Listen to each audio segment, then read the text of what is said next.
Hey everyone, welcome to the Shiksha zone. आप सबको पता है कि जो सीटेट की जो आंसर की है वो आप लोगों के आ चुकी है। कल मैंने इस पर एक वीडियो बनाई थी जिसमें मैंने आप लोगों को बताया था कि सीटेट की आंसर की को किस तरीके से चेक करते हैं। तो चेक करने के बाद में बहुत सारे कैंडिडेट्स के माइंड में एक डाउट है कि जब हम आंसर की को चेक कर रहे हैं तो उसमें एक ऑप्शन आ रहा है जेड का, कि ये जेड क्या है। उसके बाद में बहुत सारे कैंडिडेट ऐसे हैं जिनका सीटेट क्लियर हो रहा है, तो वो तो बहुत अच्छी बात है। लेकिन कुछ कुछ कैंडिडेट्स ऐसे हैं जिनका सीटेट जो है वो 1 या 2 मार्क्स से रह रहा है। यानी कि अगर उन लोगों को 90 मार्क चाहिए, 90 मार्क चाहिए, तो उन लोगों के अगर 89 मार्क बन रहे हैं तो भी उन लोगों को कहीं ना कहीं डर है कि हम सिर्फ 1 मार्क से रह ना जाए, या फिर हम लोग 1 मार्क से रह ही चुके हैं। तो इस तरीके से बहुत सारे डाउट है बहुत सारे कैंडिडेट के माइंड में कि अगर कोई 1 मार्क से रह रहा है तो क्या उसको बोनस मार्क मिलेगा, नहीं मिलेगा, चैलेंज कैसे करें, चैलेंज करने के बाद में जो है वो मार्क बढ़ेगा या नहीं बढ़ेगा। इस तरीके से बहुत सारे डाउट जो है वो स्टूडेंट के माइंड में है। तो जितने भी डाउट्स हैं इन सारे डाउट्स को मैं आज की वीडियो में क्लियर करने वाली हूँ। तो फिर चलिए बिना किसी देरी के हम हमारी वीडियो को स्टार्ट करें। तो देखिए, हम लोग बात कर रहे हैं आपका जो सीटेट का 20 अगस्त का पेपर हुआ था 2023 में, उसकी जिसकी आंसर की जो है वो अभी ही आई है, यानी कि कल परसों में ही आप लोगों को देखने को मिली है।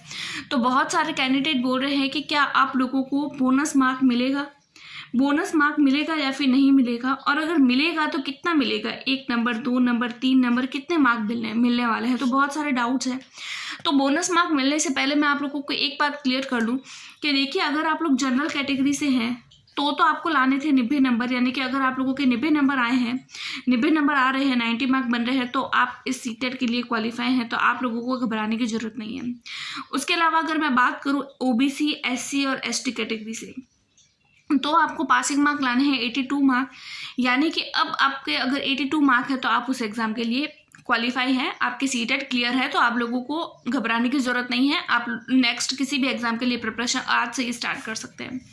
अगर मैं अब आगे बात करूं कि आप लोगों ने जब अपने आंसर की चेक करी होगी तो उसके अंदर आप लोगों को, जैसे कि अगर आपका कोई भी क्वेश्चन है, उस क्वेश्चन का आंसर में हमें ऑप्शन दिया हुआ होता है कि ए सही है, किसी का बी सही है, किसी का सी सही है, तो किसी का डी सही है, राइट। इस तरीके से ही ऑप्शन होते हैं।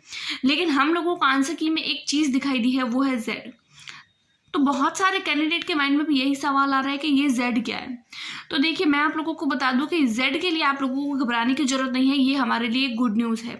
गुड न्यूज़ कैसे है, देखिए, जेड का मतलब है मार्क फॉर ऑल, यानी कि 1 मार्क जो है वो सारे के सारे कैंडिडेट को दिया गया है, यानी एक तरीके से बोनस मार्क।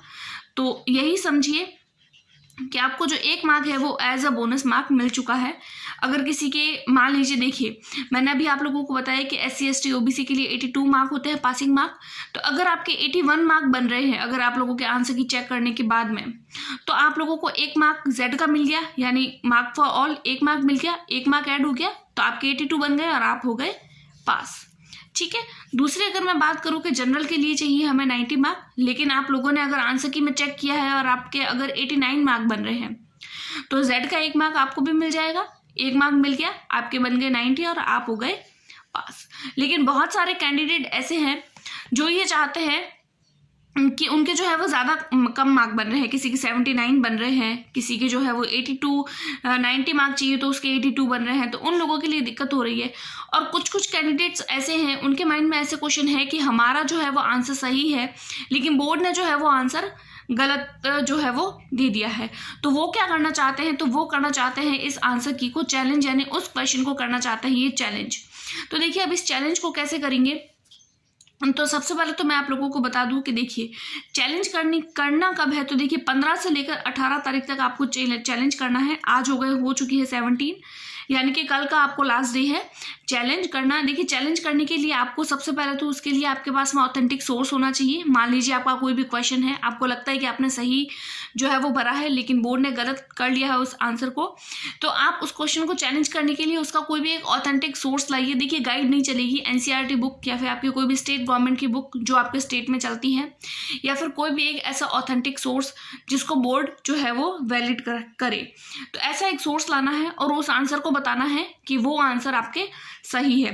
तो 15 से 18 तारीख है आपके पास में फॉर्म फिल करने की चैलेंज के लिए। उसके बाद में मैं आप लोगों को बता दूं कि 1000 जो है आप लोगों को पर क्वेश्चन जो है वो पे करना होगा अगर आप लोग चैलेंज करते हैं। 1000 वैसे अमाउंट ज़्यादा है, लेकिन अगर 1000 देने से अगर आपके देखिए जो 1 मार्क बढ़ रहा है तो ये भी अच्छी बात है, क्योंकि देखिए आगे आने वाले टाइम में जो है वो वैकेंसी और आएगी। आगे DSSB की, BPSC की और भी पेपर आ रहे हैं। अगर आपका ECET क्लियर हो जाता है तो आगे आप उन एग्ज़ाम के लिए एलिजिबल हो पाएंगे और उस एग्ज़ाम पर ही फोकस कर पाएंगे। चैलेंज करने के बाद में, अगर आपने चैलेंज किया है तो चैलेंज करने के बाद में ऐसा नहीं कि सिर्फ आपको मार्क मिलेगा। जिस क्वेश्चन में उस चैलेंज के लिए राइट आंसर माना गया है तो वो ऑल कैंडिडेट्स के लिए, जितने भी CTET के कैंडिडेट ऑल इंडिया में जितने भी हैं उन सबको मिलेगा, ठीक है। उसके बाद में अगर मैं बात करूं कि अगर आप लोगों को बोनस मार्क और मिल रहे, 1-1 मार्क तो सबको मिल गया, सबको ये तो हो गया कि हाँ हमको 1 मार्क मिलेगा, तो क्या आपके और कितने मार्क बढ़ेंगे? बहुत सारे कैंडिडेट्स हैं कि अब आपके और कितने मार्क बढ़ सकते हैं। तो देखिए अगर आप लोग चैलेंज करते हैं तो चैलेंज में मैक्सिमम यही होता है कि या फिर तो 1 मार्क बढ़ता है या फिर 2 मार्क बढ़ते हैं। देखिए इससे ज़्यादा मार्क जो है वो नहीं बढ़ते हैं, क्योंकि देखिए गड़बड़ जो है वो 1 या 2 क्वेश्चन में ही होती है, ज़्यादा सवालों में नहीं होती है।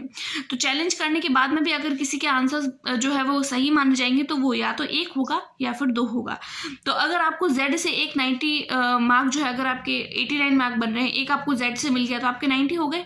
1 या 2 मार्क बढ़ेंगे तो आपके 91 या 92 हो जाएंगे। यानी कि पहले भी मैंने वीडियो में बताया है कि लगभग जो है वो 2 से 3 मार्क बढ़ते हैं, तो इस तरीके से आपके 2 से 3 मार्क जो है वो बढ़ जाएंगे। अगर आप चैलेंज करते हैं तो ऑल कैंडिडेट्स को जो है वो मार्क उसका मिलेगा, तो इस तरीके से आपके मार्क जो है वो बढ़ने के चांसेस है। उसके बाद में अगर हम बात करें आपके रिजल्ट की, कि रिजल्ट कब आएगा, तो रिजल्ट के बारे में हम पहले ही बात कर चुके हैं, जो ऑफिशियल भी आ चुका है कि 28 सितंबर को जो है वो रिजल्ट आ जाएगा। कितने बजे आएगा, तो वो आई थिंक तो रात को ही आएगा, क्योंकि हर साल रात को ही आता है। सुबह तक हमें खबर मिलती है, जो रात को एक्टिव होता है वो तो अपना रात को ही चेक कर लेते हैं, और जो रात को एक्टिव नहीं होते हैं तो वो सुबह चेक कर लेते हैं। तो 28 सितंबर तक आ जाएगा। अब मैं बात करूँ नेक्स्ट CTET की, कि नेक्स्ट CTET कब होगा, तो देखिए कहीं ना कहीं चांस है कि या फिर तो दिसंबर में या फिर जनवरी में होगा। तो इस तरीके से आपको बोनस मार्क मिल जाएंगे, और बोनस मार्क से जो है वो आप जो है वो अपना CTET जो है इसको क्वालिफाई कर लेंगे। अगर आप लोगों को लगता है कि आपके 10 से 12 मार्क बढ़ जाएंगे, तो देखिए ऐसा नहीं है। अगर आपको ऐसा डाउट है कि आपके 10 मार्क, 12 मार्क, 13 मार्क बढ़ जाएंगे, तो आप लोगों को नेक्स्ट CTET के लिए अभी से ही लग जाना चाहिए। तो फिर आज की वीडियो तो मैं आप लोगों के सिर्फ यही डाउट थे जो मैंने क्लियर कर लिए हैं। इसके अलावा मिलते हैं नेक्स्ट वीडियो में। आई होप सो आपको ये सारे के सारे डाउट जो है वो आज की वीडियो में क्लियर हो गए होंगे। आई होप सो इस एक वीडियो में आपके सारे के सारे जितने भी डाउट है वो सबके सब क्लियर हो गए होंगे। इसके अलावा अगर आपको और भी कोई डाउट है तो आप मुझे कमेंट करके बता सकते हैं। मैं नेक्स्ट वीडियो में उसके बारे में आप लोगों को वीडियो में बता दूंगी, या फिर मैं आप लोगों को कमेंट में रिप्लाई कर दूंगी, तो आप लोगों के सारे डाउट जो है वो क्लियर हो जाएंगे। इसके अलावा अगर आप लोगों का एग्जाम नहीं क्लियर हो रहा है तो आप लोगों को घबराने की जरूरत नहीं है, क्योंकि देखिए दिसंबर अब दूर नहीं है, क्योंकि दिसंबर वाला जो एग्जाम है वो जल्दी ही होने वाला है। दिसंबर अभी आने वाला ही है, 2 महीने है। 2 महीने के बाद में फिर से CTET होगा।